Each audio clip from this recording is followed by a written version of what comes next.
Hi, I'm Debbie Georgatos. Welcome to my show, America, Can We Talk? Today, we're going to talk about Judge drags Flynn case past election date, Texas Appellate Court Judge Bill Whitehill joins me, and then Criminal Court of Appeals Judge Kevin Yeary joins me, and the social justice warrior mission to end the rule of law. And of course, I'll tell you why these stories matter to you. Stay tuned.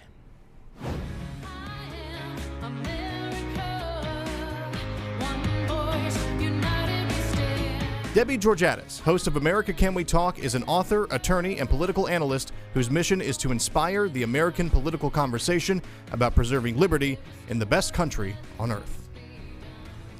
And welcome again to America Can We Talk and to today's First Five. I'm Debbie Georgatos. We mentioned just yesterday on the show, I went through a long description again of how we ended up where we are in the Washington, D.C. Circuit Court of Appeals, where you had the full circuit court overrule the decision made by the three-member en banc. This is a federal court ruling relating to Lieutenant General Michael Flynn and his prosecution and the trial court judge Emmett Sullivan. All I wanted to add today in the first five, I don't really usually say I told you so, but I told you so. What has happened is there is now a briefing schedule, even though it's all been briefed, a hearing schedule. The point being, the final decision that Judge Emmett Sullivan will render when he has no other option legally except to let the case be dismissed because he's not the prosecutor, he's the judge. But that will now occur after Election Day. And I'm going to tell you why. I understand that someone can always come up with a rationale for why the hearing schedule was set the way it was. It makes perfect sense, and there's no reason to be suspicious. But the entire conduct of Judge Emmett Sullivan has been suspicious in this case, including this particular decision. As I mentioned yesterday, it's kind of like if you're the umpire and it's the playoffs, it is the World Series, and someone hits a home run at the bottom of the ninth and they clean the bases and they score 4 runs. You don't get to change the rules later and say, well, the umpire is going to confer about whether to give 4 runs. Maybe that should only count for 2 runs. It is a crystal clear, undeniable duty of this judge to follow the order or follow the request of the Department of Justice in dropping all the charges. And backing up even further from that clear distinction, that's why we have separation of powers. We have 3 distinct branches of government, which by itself is a reason he needs to leave it alone, is because anyone following the case understands the level of corruption that's been exposed inside the Department of Justice that led initially to the decision to prosecute Lieutenant General Michael Flynn. I think Emmett Sullivan sees some political advantage. I mean, the best case argument is he sees some political advantage. He's a Democrat. He's a leftist. Maybe this will hurt Trump because the case remains in the headlines. Maybe it still looks bad. A close Trump affiliate still has a prosecution hanging over his head. Whatever his motivation is, it is not the motivation to follow the rule of law in America. And that, my very fine friends, is today's First Five. As I mentioned at the start of the show, we have a guest joining us. So this is actually a friend of ours, too, but we're here in the great state of Texas, which is not true in every state. We elect our state judges, our judges that serve in state courts, whether it is trial court, appellate court, or the highest court in the state. And we have with us today Judge Bill Whitehill. He was elected to the Texas 5th District Court of Appeals in Dallas in November 2014, and he has served since that time. He is up for re-election this year. And the reason I want to have him on, because this isn't just a Texas issue. In states around the country, in this fall election season, people will have the choice on the ballot in many states to elect judges. And there is, in my estimation, my kind of anecdotal observation, there's a tendency among some people who don't pay that much attention to politics to think, well, what difference does it make? I mean, the law is the law, the facts are the fact, the judges are going to do the right thing, so what difference does it make which judge wins? So I want to talk with Bill Whitehill today about what difference it makes electing judges who will follow the rule of law, number one. Number two, the difference it can make in your daily life, the kinds of decisions that are made that impact your life, your future. This happens to be here in Texas, but all over the country. And that was a long introduction to welcome Judge Whitehill. Hello, sir. Thank you, Debbie. It's a pleasure to be here. Thank you for having me. I'm so glad you're here. And actually, you're just, I think you're on the show one other time, and you're just very articulate explaining these things. And I just think it's so important as we head toward the fall elections. So tell someone, what is the answer if they say, what difference does it really make? These judges serving on courts, I mean, what difference could it make which one you pick? Because the law is the law, the facts are the facts. Wow, that's a very wide open question. Big question. Two basic legal camps. One is the notion of natural law, which are there just certain fundamental rights, and that's what our country is based on: God-given rights, or natural law is just as a function of nature. There are certain rights that are inalienable, immutable. And then there's legal positivism, which is a big word for the law is whatever we think it needs to be at any point in time. Some judges are in one camp and some are in the other. I'm in the natural law camp. And knowing that difference makes a big difference in understanding how our constitutional government works and the judicial role in that process. Our role in the judiciary is to take the laws that the legislature writes and enacts and apply them according to the words the legislature used, which is very, very critical to our constitutional representative form of government. People elect legislators or members of Congress to write policy. Our job is to hold them accountable to the words they choose, regardless of whether we agree with those words, disagree with those words, or don't care. Because the legislators, the legislative people need to be accountable to those words so that when they go up for re-election, they have a record that they can run on and create that policy. Rule of law is critical because we need predictability and certainty. All law is about allocating risk in our society. What if people get hurt? What are the risks that we're going to do with that? Or our economy depends upon voluntary exchanges, so we need people that are willing to invest their money in a voluntary way or to buy products or goods or services. In order to do that, you have to have predictability and consistency, so that if I enter into this deal today and invest my money today, I know that 3 years down the road, if there's a dispute, that dispute's going to be governed by the deal we made today or under the laws that existed when we made that deal today. Families need to know when they're doing estate planning or just going about their day-to-day business what the law is and can manage their risk by having certainty. And that's what we do on the Court of Appeals. That's a long answer. It was a great answer. I actually want to do some follow-up, but I meant to mention the court you serve on, the Court of Appeals, you actually handle criminal and civil cases. We handle everything that could affect the life of a day-to-day Texan. It could be criminal, it could be civil, it could be probate, trust, family law, juvenile law. The only types of cases that come through the state court system that we don't handle as an intermediate appellate court are death penalty cases. Now, it could be the exact same case, the exact same facts, the exact same people, and it's a life imprisonment case, and it would come to us before it will go to your next guest in the Court of Criminal Appeals in Austin. But other than that, what we do affects the lives of everyday Texans every single day, regardless of whether they ever have a case from the court system, and I hope they never do. But it's... We all hope that we never do, yes.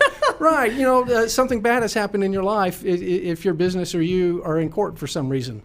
And we don't want anybody to do that. But we do. So our legal system depends upon a concept we call stare decisis, which is just legal precedence.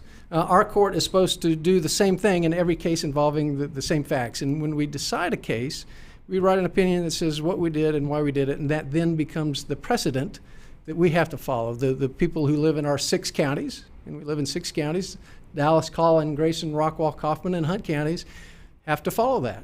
So when the legislature, and I'll give you an example of how we impact people's lives every day. The Texas legislature has written a statute that governs virtually every aspect of your day-to-day life. It could be the health code, the property code, whatever code. There's a statute that governs it. When that public policy came into being, there were 181 elected members of the legislature that were involved with or had the opportunity to be involved with creating that public policy. Governor has his or her signature on it. It's 182 elected officials that we need to hold accountable. Every case we decide, and we're not a trial court, we just review trial court decisions to see if an error of law was made big enough that requires a different result. Every case that we decide has at least one statute in it. And our job is to look at the record, look at the arguments of counsel, read those statutes, and interpret what the legislature meant from the words they used, and then apply those in the case before us. We write an opinion that says what we did, why we did it, and that becomes the precedent that I was talking about. But it's what we say the legislature meant in those opinions that counts. That's what people have to abide by and follow with.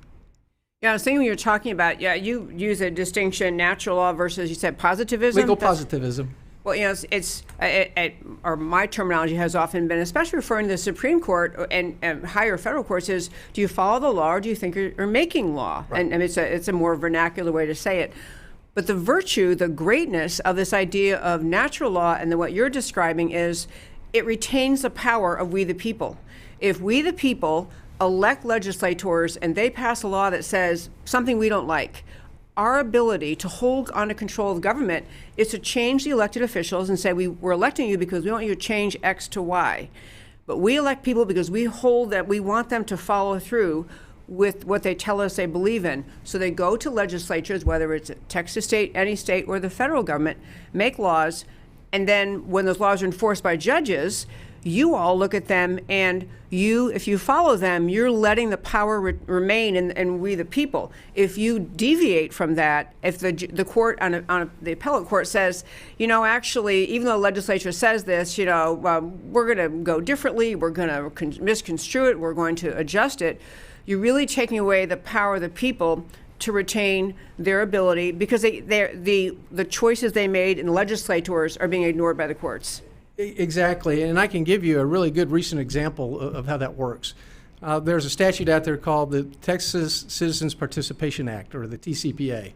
And the legislature passed it really with the goal of protecting people who speak out on public issues from being intimidated through lawsuits against them that might be frivolous lawsuits. The courts, when the statute was passed, did what we're supposed to do. We applied it the way it was written. There were some issues, apparently, with the statute that the public didn't like, and there were a lot of issues the public didn't like with the statute. Mm-hmm. And so this passed. but the courts enforced the statute the way it was written, and then this past session, the legislature came in and said, no, there's some big problems. We got to fix this. This is not what we intended to do. But that's how the system is supposed to work, so that we don't legislate from the bench. The legislatures legislate from the state capitol. Great. Which then, in turn, goes back to we the people. I love the we the people concept, just the feeling that we are self-governing. Oh, absolutely. Through a structure set in place, so it allows us to, we each don't make our own set of laws, but we have a system. And if you deviate from it, as the court does, you're really taking away the power of the people to direct public policy. And much of what happens, and frankly, in the appellate court level, there have been people who embrace the positivism or we don't follow the rule of law, the kind of make up stuff branch of the judiciary that just kind of implement what's trendy, what is politically correct, what is pushed on them. Or what they think is better policy. Better policy. And, in my view, policy is not my job. So I'm not interested in the policy. I'm interested in what did the legislature say, how does it apply to these facts that are in this case before me. Exactly right. So this election here in the great state of Texas, November 3rd, and so this court that you sit on, it's the Fifth Circuit Court of Appeal? Fifth District Court of Appeal. Fifth District Court of Appeal. How many judges? There are 13 judges on our court, a Chief Justice and 12 other justices. We are the largest, most active intermediate appellate court in the state of Texas in terms of the number of cases we deal with, the number of judges. We have a huge impact, of course, in our 6-county area, but because we're the largest, most active intermediate court in the state, we have a huge impact statewide. People pay attention to us. And how many people who sit on that bench, sit in that court, are up for election this time? There are 3 of us up for election this time. I am, Justice David Evans is, and Justice John Browning, who just joined the court on Monday, is up for election. That's right. Well, sad circumstance, but yeah. A horrible circumstance. A long-time Justice David Bridges was killed in a drunk driving incident, allegedly drunk driving incident, a little over a month ago. Yeah, he wasn't the drunk driver. The car that hit him was the alleged drunk driver, just Correct. To be clear. Yes, just to be clear. David was a fine gentleman, fine judge, highly respected, was the longest serving justice on our court in our court's history.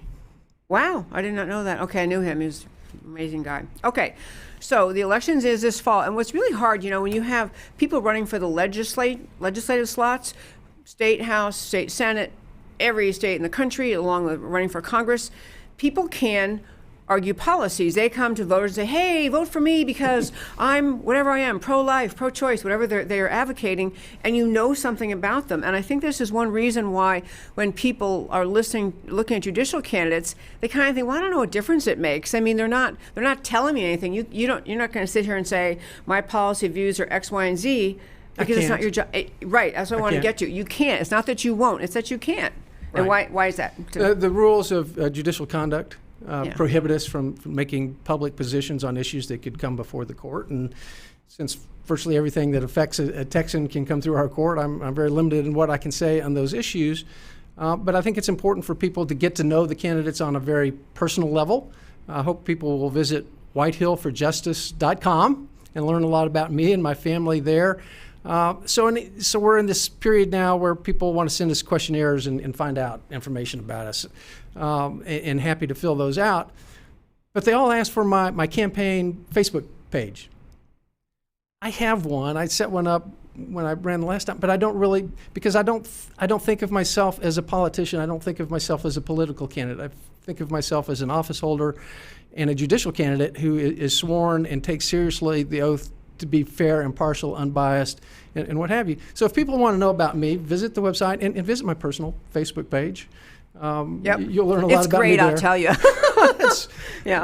Or contact me and do that. I'm happy to speak to neighborhood associations, Rotary Club, whatever, and go out and meet people. And as vitally important as our court is, nobody knows about us. We're the dark matter of the legal universe. We hold everything together, but nobody knows we're there. It is actually unfortunate, and actually for our Texas voters, it may be true in other states too, but when you go to vote in the fall, many people obviously aware it's a presidential year, you're going to go, and some people might go in and just make their choice for president and maybe not go down the ballot.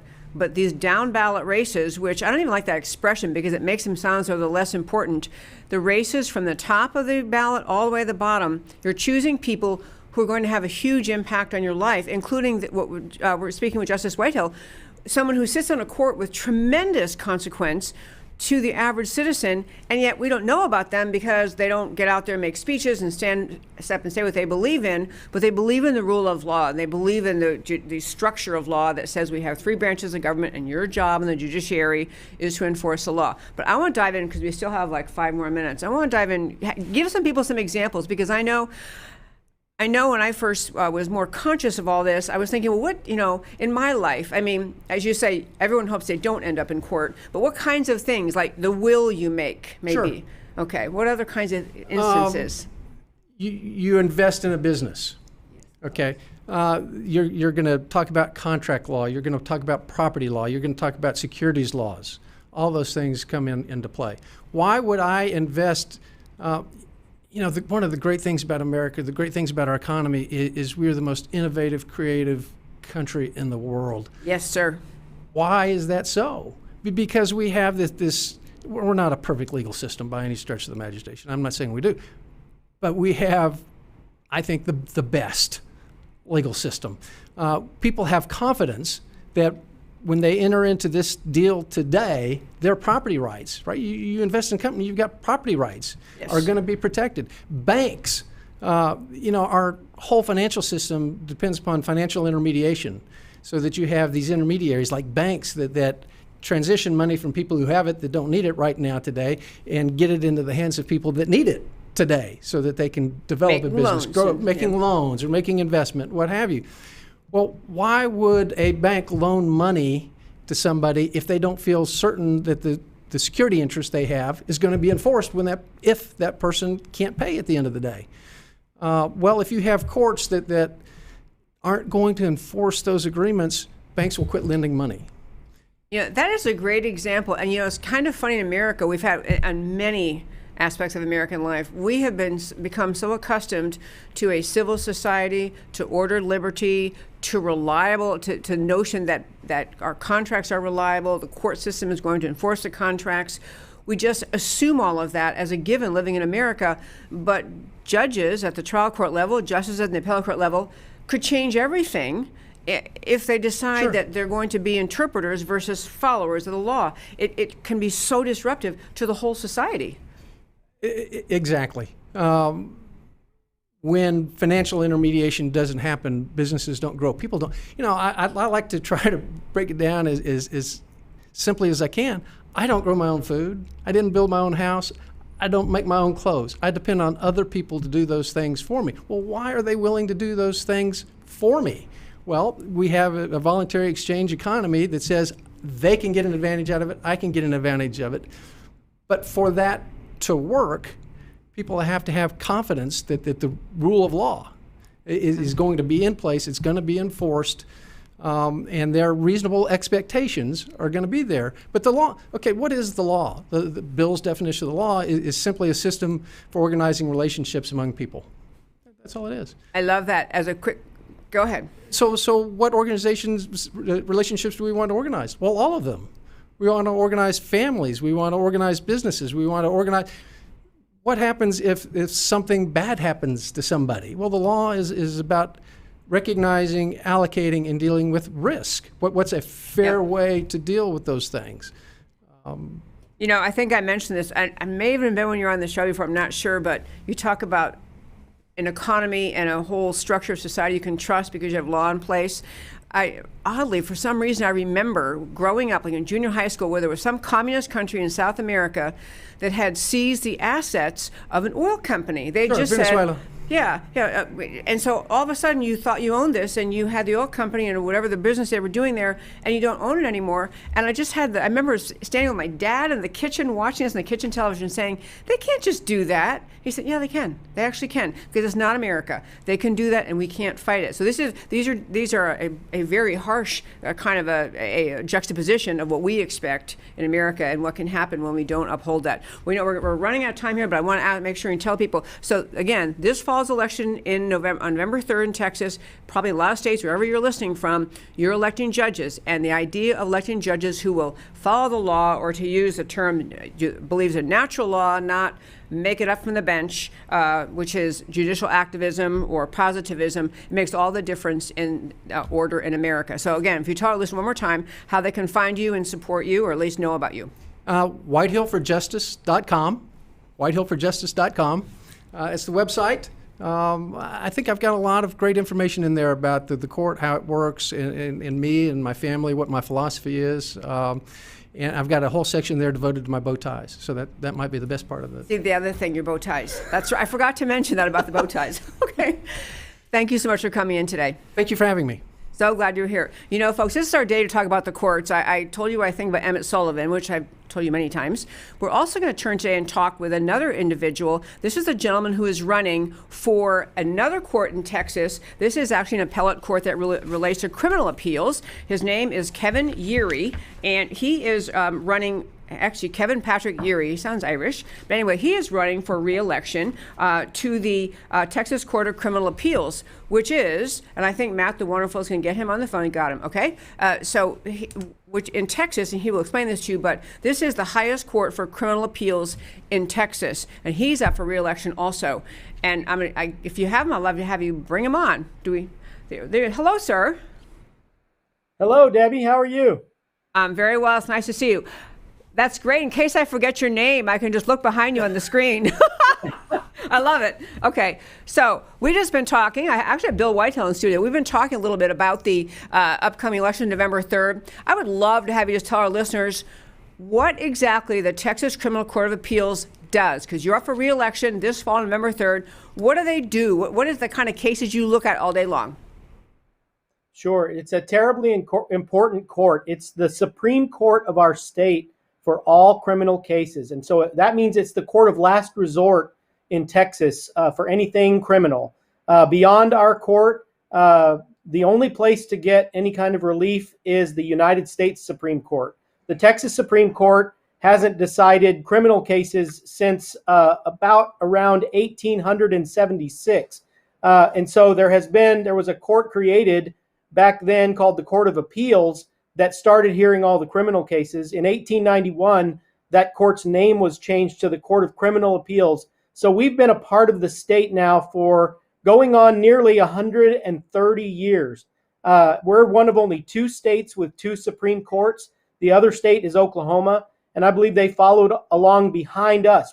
Texas was the trailblazer in this whole concept of having two Supreme Courts. The Court of Criminal Appeals does important work in Texas. We really do three major kinds of things. The first of those kinds of things is that we review the decisions that are made in criminal cases by the intermediate level courts of appeals. And so that would be like the Court of Appeals that Judge Whitehill serves on. He serves on the Fifth Court of Appeals. Each of those intermediate courts of appeals are identified not only by the city in which they sit, but also by the number of the court that designates them. So they're in Dallas. You have the Fifth Court of Appeals. Over in Corpus Christi, they've got the 13th Court of Appeals. In Houston, they've got the 1st and the 14th. So that's our first major category of work, is we review those decisions that are being made by the intermediate courts of appeals and make sure that there's a consistency to those decisions that are being made all across the state. The second major kind of work that we do is we hear the direct appeal from the trial court of any case involving a death sentence in Texas. Those cases are the only ones that do this, but they skip over the intermediate courts of appeals and they come directly to us. And so our court is the court that makes those decisions about whether or not the trial court judgment is an appropriate one in a death penalty case. And then finally, we're the only court with the power in Texas to overturn a final felony conviction. And what I mean by final is a conviction where an appeal has happened and the defendant lost, or where the time for filing an appeal is over and the person did not appeal at all. And so those are final felony convictions. The only way that people can overturn those is if they file what's called an application for the writ of habeas corpus. Mm-hmm. Those convictions then are reviewed by our court, and we make a determination about whether some relief ought to be granted, even though it hasn't been obtained all the way up to that point. Okay, I'm going to ask you the same question that I began with Justice Whitehill today, which is this.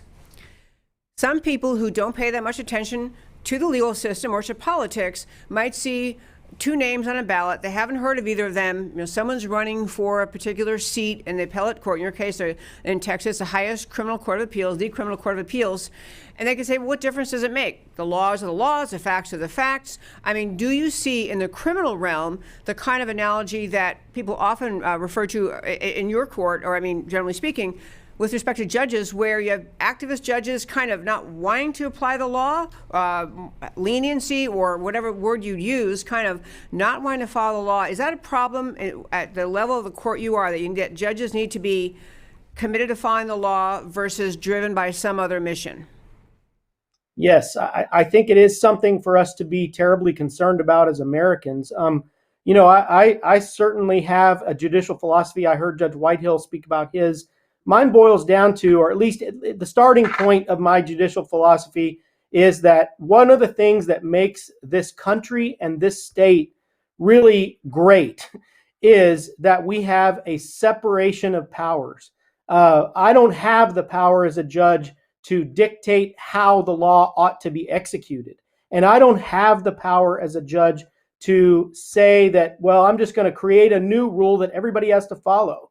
That's not my role in this system. The role of judges is to decide a case between two parties, who wins the case based upon the statutes that were written by someone else and that already exist, and based upon the Constitution, which again was written by someone else and approved by the people and already exists. I should not sort of be an adventurous judge and try to solve all the problems of the world. That's the kind of judge you get out of me and out of most of the Republican judges that I've met that serve on our appellate courts. But yes, there are different judicial philosophies, and some judges do believe that it is their role in the system to sort of fix things and solve problems. And when you get that type of an attitude about the job of a judge, it is very easy to find yourself in a place where you begin to write opinions that dictate how people are to execute the law in the future and dictate what the rules of the game are from today going forward. Whenever we do that as judges, we leave our role as a judicial officer and take on the mantle of either an executive, which is really something that is in the power of the governor in our state, or take on the power of the legislature. And that is not why people send us to the courts. They send us there to decide the cases and keep the system moving along. I love that point. And, it's an interesting thing in the criminal side. I think there are many cases you tend to read in media, cases where people become sympathetic toward a particular accused person, either broadly speaking because they think there's a general, our laws are too harsh, or our system is unfair, or even in a particular case, knowing some outlying facts that shaped the events that happened, the reason the person was prosecuted. Whatever the reasons are, people get sympathetic. And I can imagine a temptation, especially as an appellate court judge, to say, yeah, I understand the conviction happened, and it seems like, the law was followed. I don't see any error in the jury instructions. I don't see a failure to provide counsel. This just seems so wrong. And I can understand that temptation. And I can understand people thinking, I want a judge to do that. I want them to kind of substitute their judgment and right some wrong. But the problem is the famous slippery slope. Once you decide, well, we're going to do something different, where does it end? And sometimes it's going to end maybe where people don't want it to end. Do you think that's a fair assessment? I absolutely do. And, I think we forget too often that the executive, be it the governor or the president, who's been exercising his executive power to be the relief valve for our criminal justice system, there is the power of a pardon and the power of a commutation and the power that those powers exist in the executive branch. That's what our Constitution provides for. So if we see ourselves as sort of the people who are supposed to provide that relief valve for when something in the system, the procedural circumstances that have gone on in a case has gone wrong, well, we're really stepping out of our role when we do that.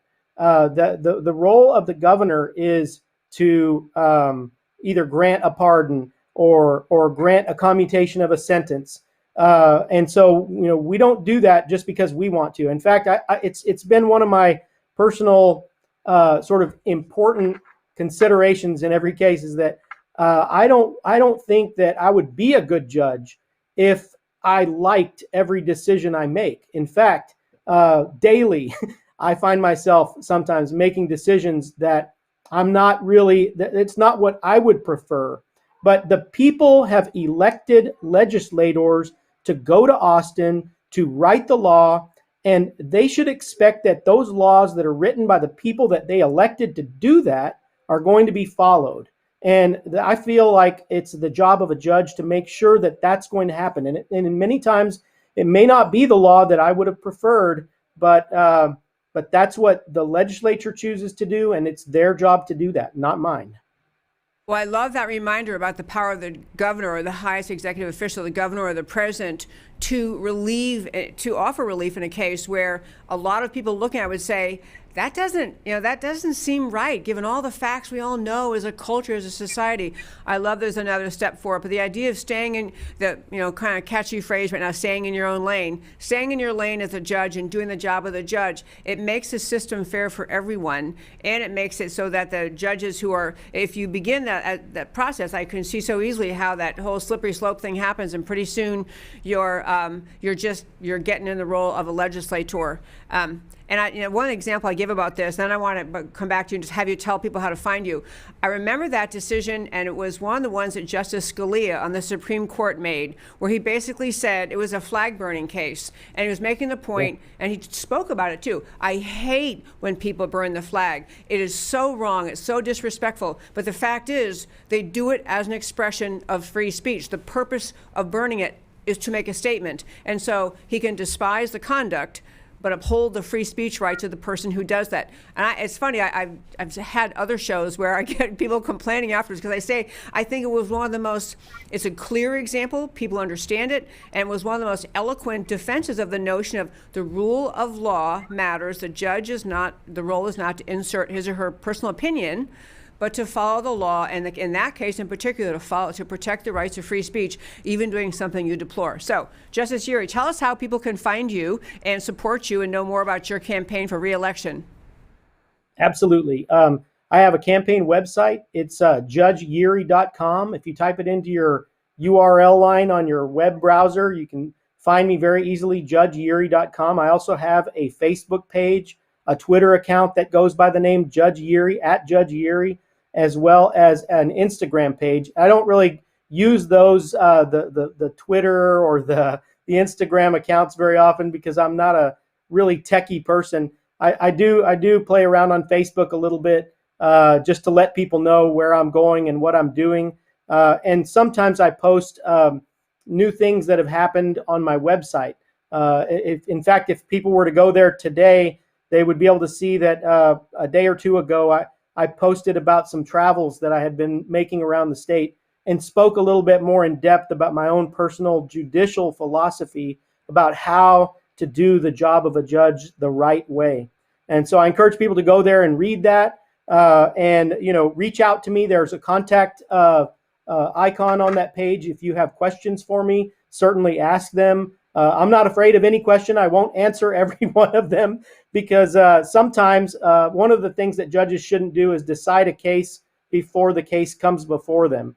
And so I that's one of my sort of scruples. I'm not going to tell you how I would decide a particular case that might come before us in the future. But I'm happy to discuss lots of other things like judicial philosophy, the history of the court. These are all things that I have an intense interest in and really enjoy sharing with my fellow citizens.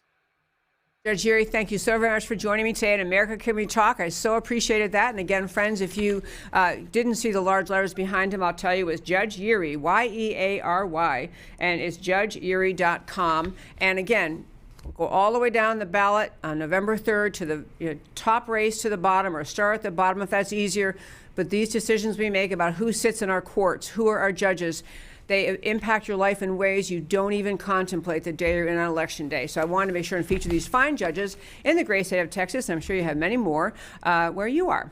One last story I want to hit for today, and this is my rule of law day. I love the concept of rule of law.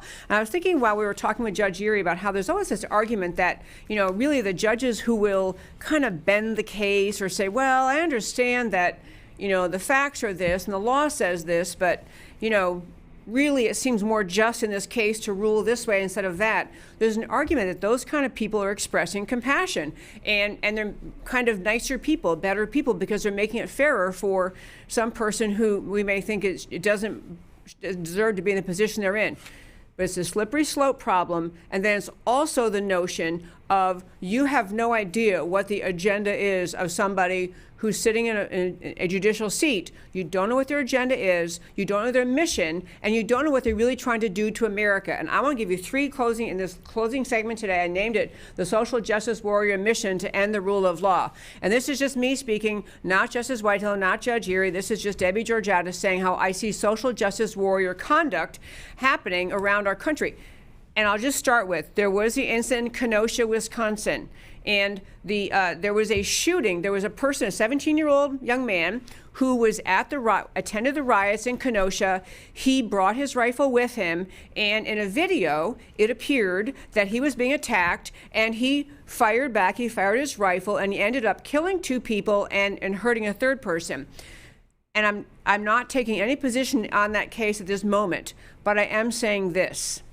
The social justice warrior mindset, in my view, the radical left of this country, forever and a day trying to set the narrative before the case is even brought, before the investigation is completed, to use the media, to use especially Twitter, but all forms of social media, to set public thought into a certain direction before you've even had the opportunity, and the court system has had the opportunity to look at the case. This is social justice warrior manipulation, and it ends up interfering with the rule of law. So with respect to this man in Kenosha, Wisconsin, his name is Kyle Rittenhouse. President Trump apparently in some press conference, I haven't even listened to the press conference, but he made remarks that sounded sympathetic toward Kyle Rittenhouse. He says something like, well, it seems like from the videos he might have been shooting in self-defense. I've heard other people say that too. My point in raising a story is there was, of course, all sorts of left-wing media in this country pouncing on President Trump. How could he do this? How could he, everyone could see what happened, and he's seeming to defend someone who shot people. And the way they characterize it in the headlines is, President Trump declined to condemn the actions of a suspected 17-year-old shooter of 3 protesters. I understand the media is going to cover events. I just want you to be alert to how frequently social justice warriors, left-wingers who are in support of the protesters in Kenosha, who do not like the Second Amendment, who do not like the idea of people having the right to own guns, who want to condemn this guy. They're trying to set the tone in the social media before we ever even get to the judicial system, and they're actually interfering with the rule of law when they do that. You may recall the police shooting in Atlanta in a parking lot, in the Wendy's parking lot, and that involved, again, as the facts unfolded, it appeared the officer was shooting in self-defense. Whatever they decide in that case, the point was there was so much pressure on the prosecutor in that case because of the social justice warrior mindset to characterize it, to claim the narrative. This falls into the narrative. You have police too happy to shoot. You have an innocent, unarmed black citizen. Well, he was armed with the officer's taser, but leaving that aside, you have people trying to set the narrative. This interferes with the rule of law, it interferes with our perception of the case, and even in that case, it appeared to motivate the prosecutor to move at unprecedented speed to bring charges. Second example I want to give you about how the social justice warrior mindset is really impacting the rule of law in our country. In California, in Contra Costa County, California, there is a policy which, sad to report, we have a similar policy here in Dallas County, but it was a policy that basically said, before you arrest someone for stealing, before you arrest someone for looting or stealing, the assessment has to be made by the prosecutor. Did the person need what they were stealing? Was it a theft out of necessity, or was it a theft out of, some kind of other bad motive, like you're a dishonest person and you think you can steal? Well, in Costa County, Contra, how about Contra? I cannot even say the name of the county. Who cares? Whatever the county was, the point of it was the DA appeared to be requiring the prosecutors in that case, and they had looting due to rioting, looting tied to rioting. They had theft of items from stores by rioters, and it appeared that the DA was going, this is Contra Costa County District Attorney Diane Becton, appeared to be saying, well, before you actually prosecute these people, just because they're looters doesn't mean they necessarily should be prosecuted. They have this social justice warrior interference with the rule of law. Same thing we have in Dallas County. We have given permission ahead of time to thieves that you're going to have an excuse, especially in Dallas County, you're going to have an excuse if you decide to steal, because we're going to have prosecutors say, well, with under $750 worth of value in what you stole, and we're going to let it go. This is utter interference with the legislature's role. This the rule of law. Legislators make the rules. We, the people, elect legislators. They make the laws. The DA enforces the law. That's how it works. The justice system enforces the law.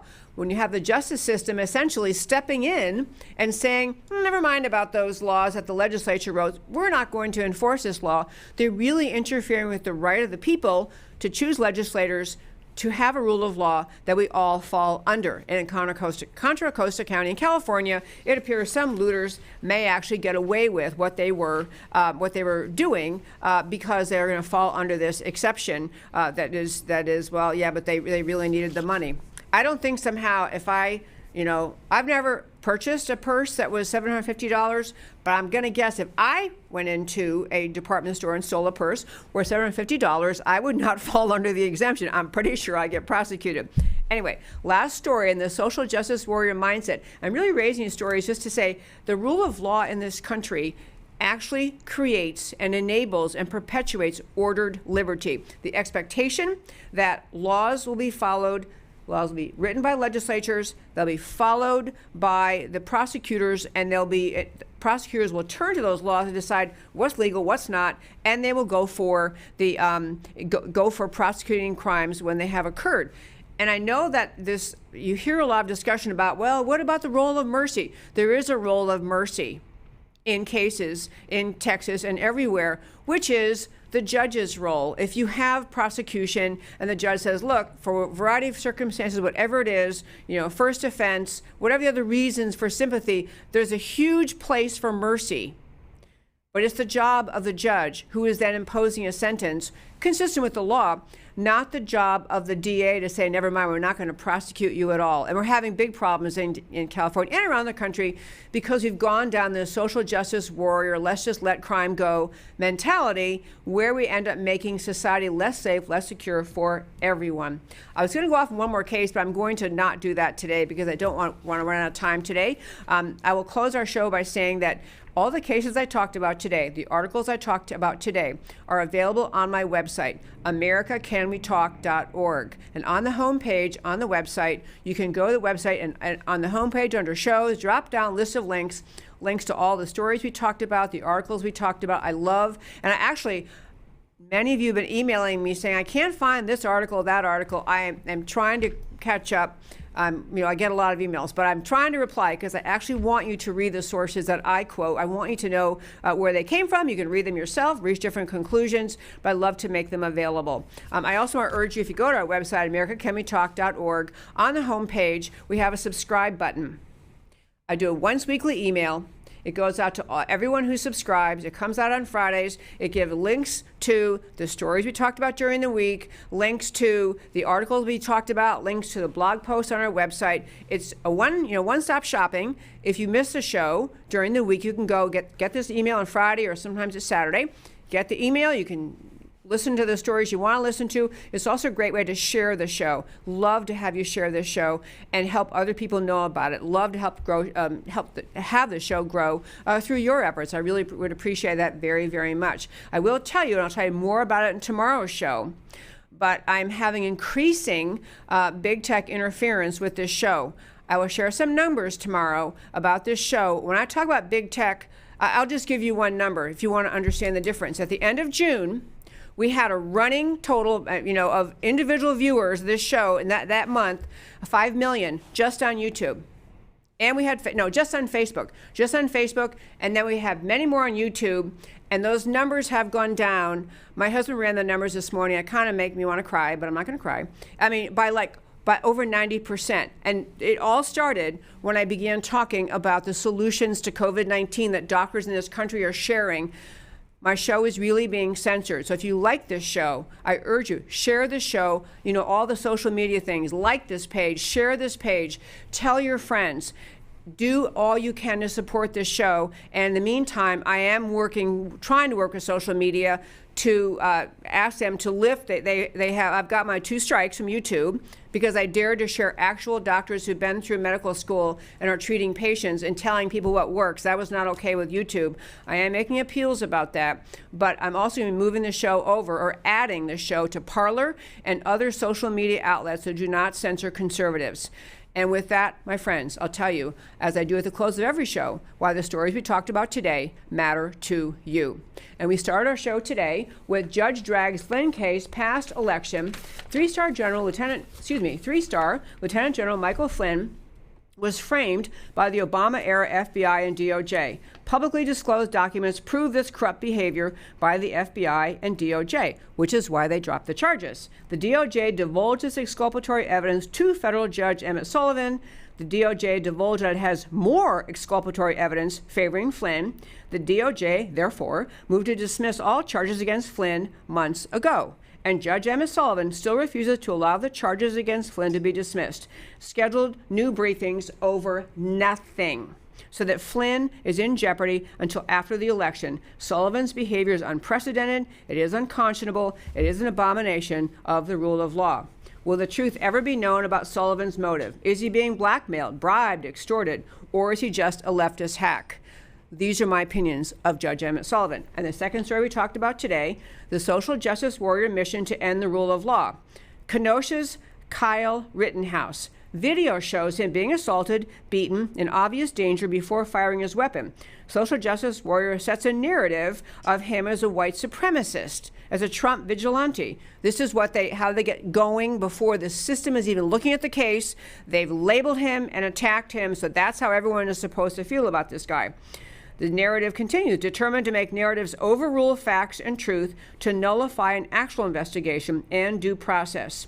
I didn't get to this story today, but Dallas judge acts on her own, reversing her own previous ruling, okays a transgender process on an 8-year-old boy. I'm going to get to that story again next week, but that judge has now permitted this mother to start this on an 8-year-old boy over the father's objections.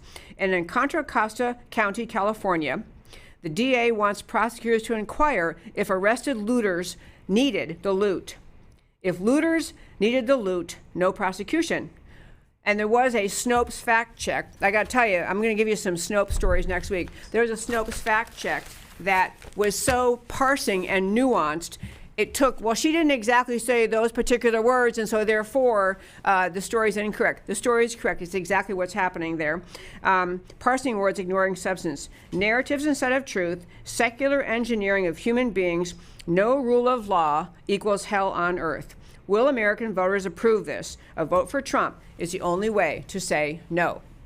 And that, my friends, is America Can We Talk for today. Thank you for tuning in every Monday through Thursday, 3 p.m. Central Time, to America Can We Talk, where I always talk truth about America because America matters. And I'll talk to you next time.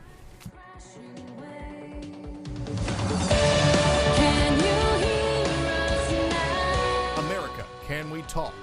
Truth about America. Can you